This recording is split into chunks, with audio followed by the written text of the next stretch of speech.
Onun için birinci bizim mirasımız ondan başlanacak. O fazla artık verecek.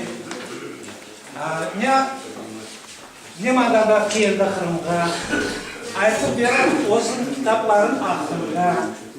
Bugünkü Kazak halkın ve onların devletçiliğinin alın, geleceğin, Türk dünyanın geleceğin. Onun için ben birinci söz, bizim misafirimizge bakın, Tülüker oğlu Rüstem'e verin. Geliniz.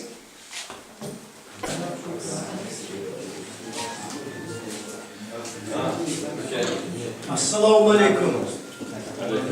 Hürmetli bavurlar.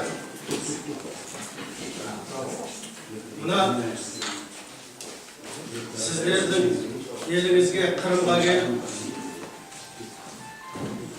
sizlerge ben özümüzden Kazak halkının ıslık selam alıp gelelim.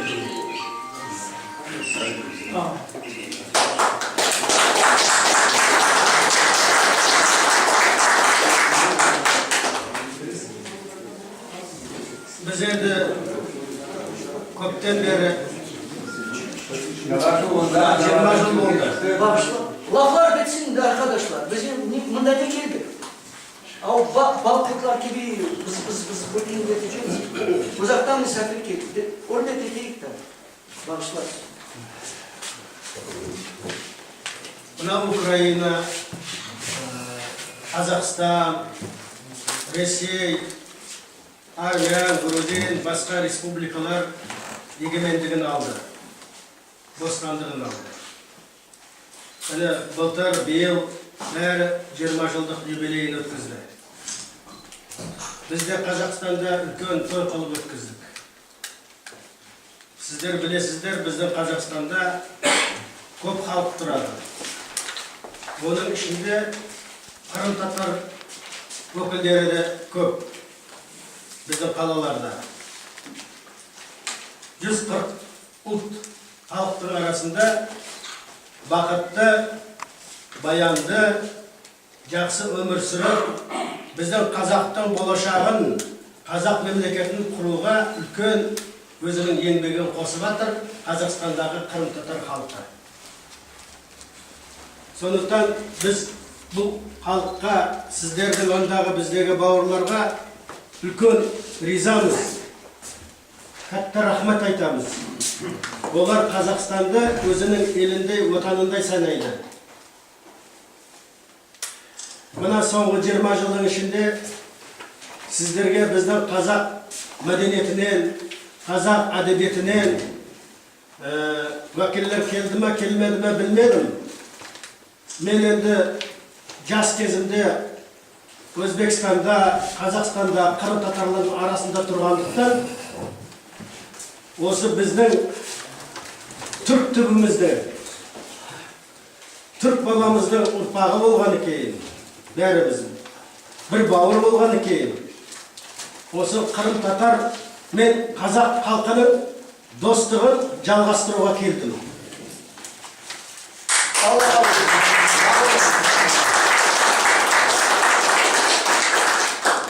Мен бүгінгі таңда халықтар Советтің кезінде СССР журналистер одағының мүшесі болып, СССР-дағы көп халықтар туралы мақалалар жазатын едім. Енді СССР құлаған соң, тараған соң, қазір бүкіл әлем халықтары туралы мен мақалалар, кітаптар жазып жатырмын.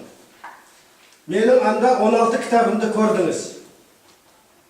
İçinde 8'i орыс тілінде жазылған, 8'i қазақ тілінде жазылған. Арапша жазғаным бар, өзбекше жазғандарым бар. Бәрі халықтар әлем достығында халықтарға арналған. Осыдан жарты жыл бұрын, 3-4 ай бұрын менің кітабым шығайын деп жатыр еді. Әлем халықтар достығына. Мен ол кітапты тоқтатып қойдым, шығармадым. Ішіне өзіміздің мына Қырымдағы Қырым татар халықтары жасайын деп сондай шештім. Сондықтан осыны келіп, сіздерменен кездесіп, Қырым татар халқының тарихын, мәдениетін, әдебиетін, ұлт дәстүрлерін өз көзіме көргім келіп, міне бір хапта болды, осында Қырымда жүрмін. Аллаға шүкір, көптеген жақсы адамдармен таныстым. Көптеген ұлық адамдармен таныстым. Ағаларменен таныстым. Зор ағаларменен. Білесіздер, бізде сөз бар. Көп естігеннен гөрі бір рет көрген жақсы деген.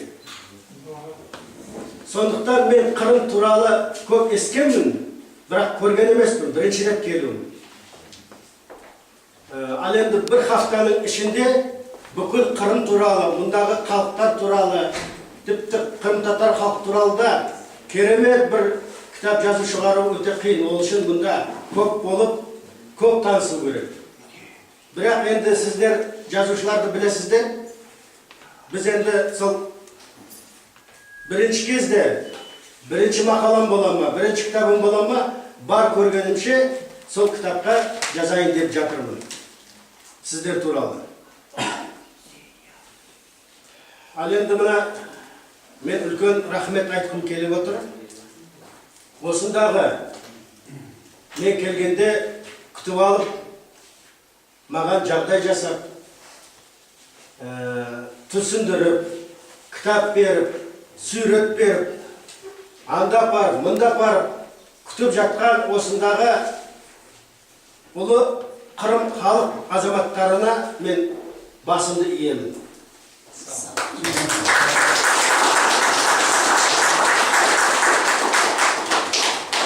Мына өзбектің ұлы шайыры, білесіз, Алишер Наваи деген.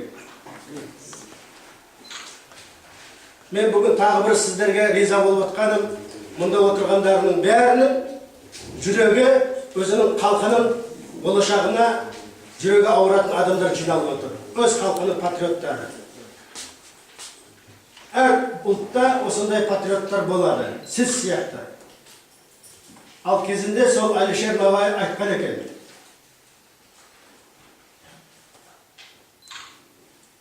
Кім өз халқының ғамını емесе, о адамны адам демеген деді. Шұның үшін мұнда отырғанлардың барлығы сіздер өзіңіздің халқыңыздың болашағына күйіп, жүрегіңіз ауырып, рухыңыз жақсы ішлерге істеуге дайын болып отырсыздар. Мен Алладан сұраймын, сіздердің осы жақсы істеріңізді яшыларыңыз жалғастырсын. Яшыларыңыз білсін, отанның қандай екенін. Мына сіздерде арман бар, өз мемлекеттеріңіздің болуын. Ал енді бізде өзіміздің республика бар, басқа республикада сияқты мемлекетіміз бар. Бұған біз жеткенбіз, Аллаға шүкір. Мен білемін, сенемін, Құдайға шүкір, сіз де жетесіздер. Алла жаста. Өзіңіз сияқты азаматтар болса, жетесіздер сіздерде. Әр халықта өзінің проблемасы бар. Бүгінгі таңда бізде де проблема бар. Республикамыз бар, мемлекетіміз бар. Ол қандай проблема? Бұна Алла берген независимості ұстап қалу. Оны шығарып алуға да болады. Оны ұстап қалу үшін адам патриот болу керек. Кейбіреулер мемлекетінің независимостін алу үшін қан төгеді. Қаншама жылдар. Кровью и потью добивается. Ал енді бізге Алла, Украин болсын, қазақ, рус, груздар, подали тарелочки с голубой каемочкой. А біз соны ұстап қаламыз ба? Міне бізге ол сын болады. Біздің патриоттық сезіміміз, біздің еңбегіміз көрсетеді. Шүкір Аллаға, енді соңғы 20 жылдың ішінде біз енді аяққа тұрып жатырмыз. Өзіміздің тарихымызды көтеріп жатырмыз. ата бабаларымыздың жолларын еске түсіріп жатырмыз. Жастарымызға үйретіп жатырмыз. Міне мен сіздерді көріп, төбем көкке жетіп отыр. Сіздердің осындай бірлігіңізді көріп, жиналғандарыңызды көріп, мен риза болып отырмын. Ал енді мен қазақта жазушы дейді мені халықаралық публицист. Халықтар арасында жүріп, кітаптар жазамын. Сол менің жазған кітаптарымның мында бұл сувенирлер. Шет ел азаматларды маған сыйлаған, риза болғандары. Ана суретілер тұрған. Менің халықаралық ісім. Қалай мен жүріп жатырмын. Маған мемлекет ешкім жәрдем беріп жатқан жоқ. Өзім жүрмін, арқалап, затларымды выставка жасап, көрсетіп, бәріне айтып жатырмын. Адам баласы, Алла тағала о басқада айтқан, біздің Құранда айтады. Адамдар бір-біріне дос болу керек. Адамдар бір-бірін қолдау керек. Адамдар бір-бірін сыйлау керек деген. Сондықтан сіздер де менің қырым-татар бауырларым, осы менің қазақтың бір жазушысы қандай жұмыс істеп жатыр халықтар достығына, соны көрсін деп алып келдім кітаптарымды сіздерге, алып келдім сувенирлерді барысын. Енді бір кішкентай заттарымды көрсетейін. Мәселен, мына бір шкутолканы бұны Ауған мемлекетінің посолы вручат еткен, естелікке, Ауғанстанның. А бұл кітапты маған Сауд Арабия королі мемлекетінің берген кітабы. Біздің қазақта 2 адам королдің приемында болған. Біріншісі президент Назарбаев, екіншісі мен.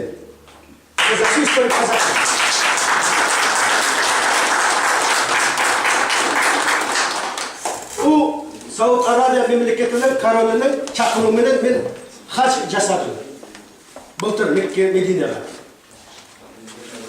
Бұл Иран мемлекетінің посольствосының подаркасы маған. Бұл Катар мемлекетінің подаркасы. Бұл Швейцария мемлекетінің посолының подаркасы маған. Посольствосының. Мен кітап жаздым. Америка жазушылары туралы, Соединенных Штатов Америки. О всех писателях Соединенных Штатов Америки за все время существования этого государства на казахском языке. Это первая краткая библиографическая книга. В связи с этим посольство Соединенных Штатов Америки подарило мне именную ручку. Это благодарность их. Если для вас знакома эта эмблема, для кого? Это налоговая служба Украины. Они меня уважают и любят. Вот это их подарок. Я 19 мая выступал во всемирном, то есть во всеукраинском перекличке налоговых служб Украины. Когда был в Киеве по их приглашению, по приглашению Союза писателей Украины. Это их подарок. Вот. Был подарок посольству Вьетнама. Это ручка из мавзолея Мао Цзэдуна. Я видел, как он лежит, как наш Ленин. Вот, буквально через стекло. Бұл Меккеден, білесіз, Қағба біздің. Мен 7 рет Қағбаны айланған кезде айттым, Алладан сұрадым. Жер бетіндегі адамдар бір-бірімен дос болсын, бір-бірімен бауыр болсын, соғыс болмасын, тыныштық болсын деп Алладан тіледім. 7 рет айланған кезде Қағбаны. Бұл Египет елшісінікі. Египет мемлекетінің. Бұл берген Белоруссия республикасының посолының сыйлағаны, личный подарок. Бұл байрақ Фидель Кастроның посолының Қазақстандағы сыйлағаны мана. Да, из Кубы. Вместе вот с этим музыкальным инструментом, кубинским.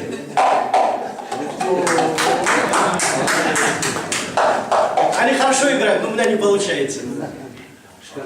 Да. Ну, чтобы в моем рассказе были не просто теоретическое. Так, это значит подарок арабских друзей. Білесіз да, арабlar шайхлар киеді былай, так, и бұны былай киеді. Вот байлай. Чистый арабский шейх. Тюркам подходит другой дом. А это доказательство тому, что мне рассказывают и спрашивают люди, ну еще что вам подарил король Саудовской Аравии? Значит, он подарил мне вот такую шкатулку. Здесь его личный барельеф, ему 87 лет. Королю Мекки и Медины. Здесь также Коран, эксклюзивный. И четко, хрустально. Но самый главный подарок и важный, как они сами сказали, вот это удостоверение. Здесь печать короля, его подпись. Мое имя на арабском и на английском языке. Они мне сказали, никогда не теряйте.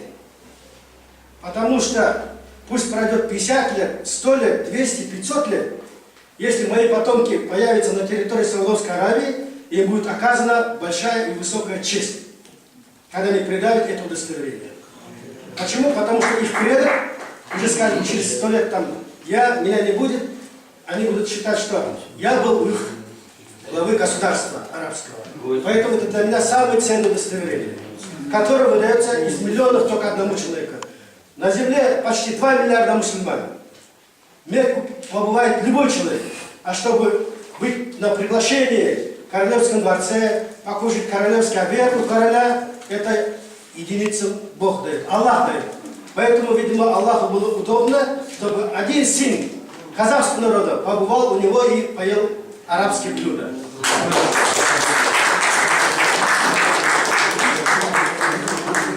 А сейчас, вы знаете, мы, тюркский народ, очень гостеприимный народ. И просто так не ездим, просто так не ходим, и просто так не разговариваем. Я хочу, чтобы от моего этого приезда остался какой-то память.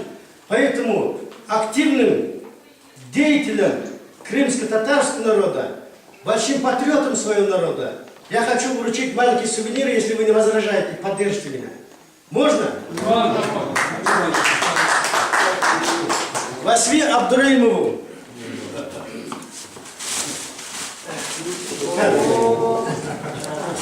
Мы сделаем его казахом сейчас. А он похож на того. Не получится, лошадь нужна, лошадь.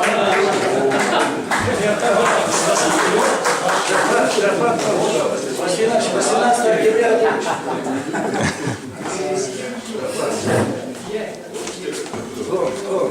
Давай еще хорош.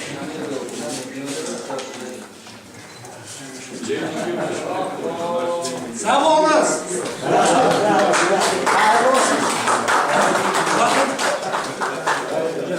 Я считаю, что это подарок, ну, символический подарок казахскому народу, крымско-татарскому народу.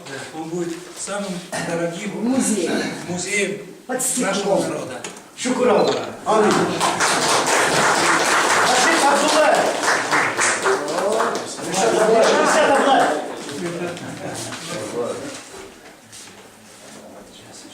Чехнота решает.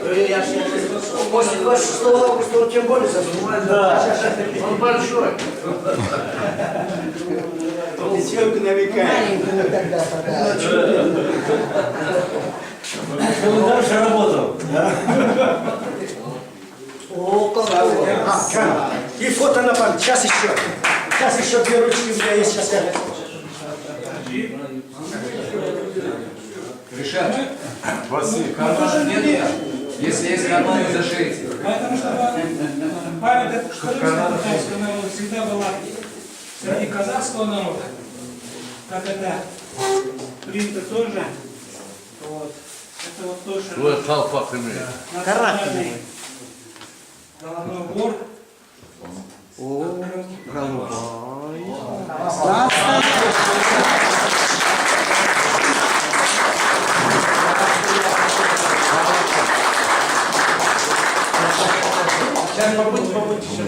Ama bizim Kepçinin olayımız.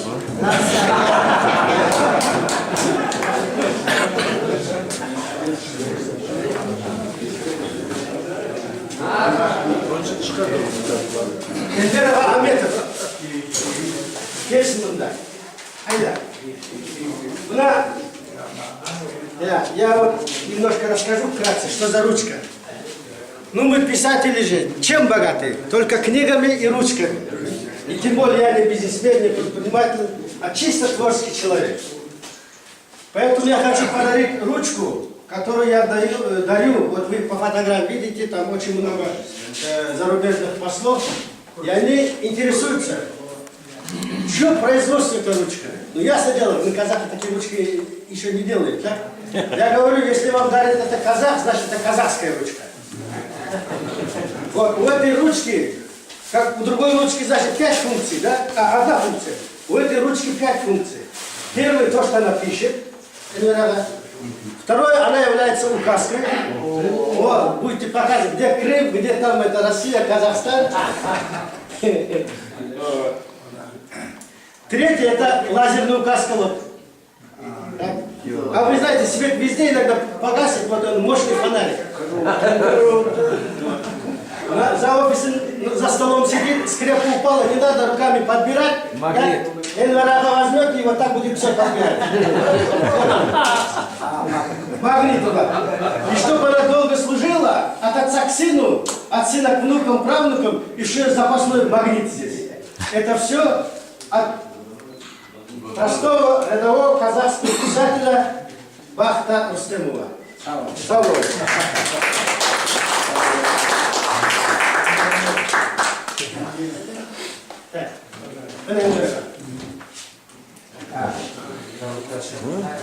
Вторая такая же ручка я хочу подарить своему коллеге, который очень красиво пишет, который очень мощно пишет.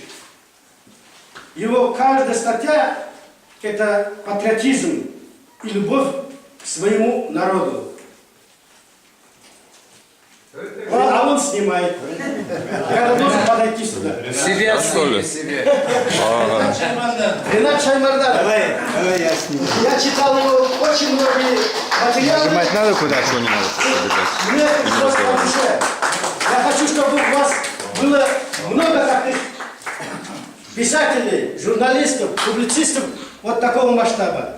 Я, наверное, думаю, что к следующему моему приезду вот, он станет публицистом уже международного уровня.